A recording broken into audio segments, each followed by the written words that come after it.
sort of an update video. I've been working on lots of little parts of this project here and there over the last few weeks, but haven't done an update on the current status. This right here is a platform to raise the camper up so we clear the cab in the truck. We needed to get up about 3.5 to 4 inches. And with this simple system here, we clear the roof by about 2 to 3 inches. So it's nice and tight. It's about where I wanted it to be. I didn't want the camper to sit too high.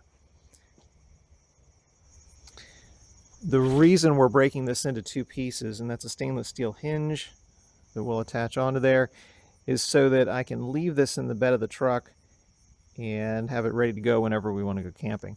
So this just folds up over onto the front, and then that means we can close the tailgate and we can just leave that in here all the time. I did another video where I had a hard tonneau cover, and that's pretty cool for lockable storage, but for ease, for using the camper, I wanted something that folded. So we threw this on about a week ago, and this just rolls up to the front, and we can leave this on all the time as well. As far as updates to the camper, there have been lots of little things. I replaced all 11 clearance lights, running lights. The old ones were the incandescent bulbs, and a lot of the plastic housings were coming apart after a lot of UV exposure. So these are all LEDs. We've got the ambers on the front and the reds on the back. Those are nice and bright. Everything is wired into our plug here. And with Shaddow Cruisers, we have a 3-prong flat plug. So I bought a 4-pin adapter here, cut the wires, wired up what I needed to use, and then we're just not using one of them. For the interior, right now we're plugged into the garage here. So we're pretty much on shore power, and we're just using the converter to run the lights inside. These are nice and bright. All of these 12-volt bulbs I've replaced with LEDs as well. And in order to run this on 12 volts when we're not plugged into shore power, I pulled out the converter box here, and there were some instructions on the back which wires to connect to a 12-volt source. So we've got our switch here to run over to battery power. Right now we're using the converter for 110, but if we throw that to battery, then we have a super simple system here. This right here just goes into here, and this will plug into a 12-volt battery. I'm using a Jackery rechargeable lithium-ion battery, and we're good to go with that. For refrigeration, this thing is pretty cool. I've got another video on testing this in my basement. This is just 12 volts, works phenomenally well, and this opening right here worked out perfectly. Still need to build a drawer so we can slide this all the way out, but as far as holding this in here, fantastic. The camper came with this. This is just an ice box, so it's just an insulated container. There's nothing powered with that, and we'll probably use that for pantry storage or something simple. This area down here needs to be cleaned. That's on my list for things to do for this week. We do have a trip coming up in about a week or so, so we got a lot of cleaning to do. The water tank is down there. That's a 17-gallon tank. I replaced the valve right there. The one that came with it broke off, so that's just a simple replacement. Still need to run the hose through to drain that out the bottom. This space is perfect for a porta potty. We can tuck this back in here,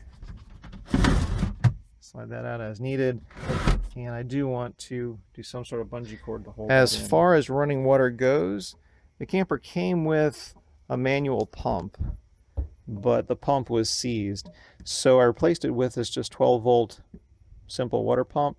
This is a cutting board that we just cut down and screwed down.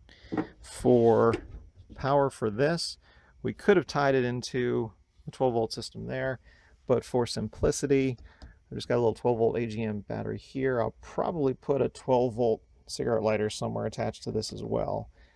But this just runs that little pump right there. We've got lots of water coming out of there.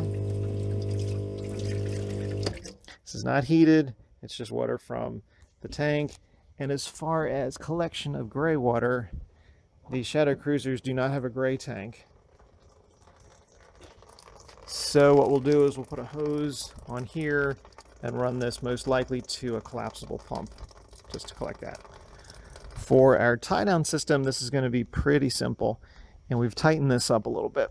So the camper came with these eye bolts on the outside. So there's one here, and there's one there on the outside, same on the other side.